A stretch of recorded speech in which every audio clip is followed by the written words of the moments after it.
ప్రతి మనిషికి 7 రకాల రక్షణ భగవంతుడు కొంత ఇస్తాడు, మనం చూసుకోవాలి. 1 తల్లి, 2 తండ్రి, 3 గురువు, 4 విద్య, 5 దాత, 6 రాజు, 7 దైవం. ఇదే 7 రకాల రక్షణ.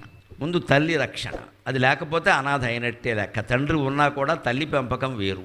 సరే ఏదో సర్దుకుంటాం, కనీసం తండ్రి ఉంటే. తల్లి తండ్రి లేకపోతే చెప్పక్కర్లేదు ఇంకా. అంటే తల్లి రక్షణ ఒక రక్షణ.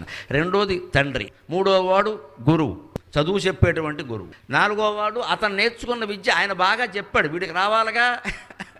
అంచేత నువ్వు నేర్చుకున్న విద్యే నీకు రక్షణ. తల్లి రక్షణ, తండ్రి 2వ రక్షణ, గురువు 3వ రక్షణ, ఆయన నేర్పిన విద్య 4వ రక్షణ. గురువు ఎంత గొప్పవాడు, ఐన్స్టీన్ లాంటి వాడు మనకు పాఠాలు చెప్పచ్చు. మనం స్టెయిన్లెస్ స్టీల్ పళ్ళెల్లా ఉన్నాం ఇక్కడ. మనకేం వస్తుంది? ఐన్స్టీన్ మా గురువు గారు అని చెప్పుకోవడమే, నీకేమి రాలేదు ఇక్కడ. అంచేత నువ్వు నేర్చుకుంటేనే నీకు వచ్చింది. వశిష్ఠుడి దగ్గర పాఠం చెప్పుకున్నామంటే కుదరదు. పాఠం నీకు వచ్చిందా లేదే చెప్పు. వశిష్ఠుడి దగ్గర చదువుకున్న